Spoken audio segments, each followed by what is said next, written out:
Yeah, Pop. You taught me a lot of things. And a lot of things I had to learn on my own. Like that time Mr. Rand came to the house to collect the rent when we was 2 months behind. I don't know what year it was, I just know it was winter. Grandma Otta had just died and you had gotten behind on the rent because you had to help pay for her funeral. I don't know if you knew it, Pop, but you were a big man. Everywhere you went, people treated you like a big man. You used to take me to the barbershop with you. You used to walk in there and fill up the whole place. Everybody would stop cussing because Jim Becker had walked in.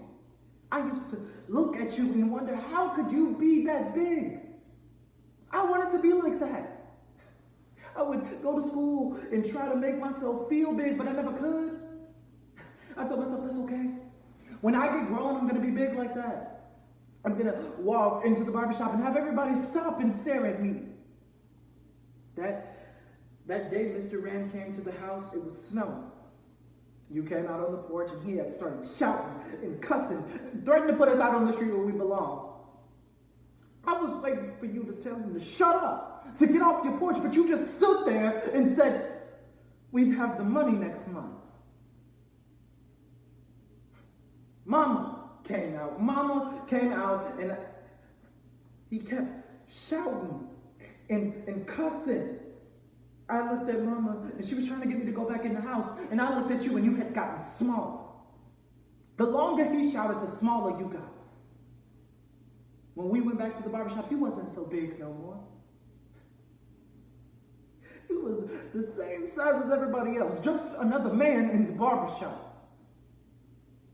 I told myself, if I ever got that big, I won't let nothing make me small. Then I met Susan McKnight and found out her daddy was vice president of Gulf Oil. That's what made me big. That's what made me a big man. I felt like I was somebody. I felt like I could walk into the barbershop and fill it up the same way you did. Then when she told that lie on me, I woke up. That's when I realized that I wasn't big on the inside. I realized that I wasn't big on my own. When she told that lie on me, it made me feel small. I wanted to do something that said that I wasn't just another nigger. That I was Clarence Becker. I wanted to do something that made them remember my name.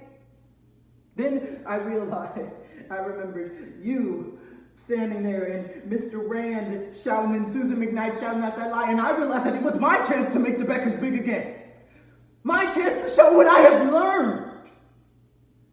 I thought you would understand. I thought you would be proud of me.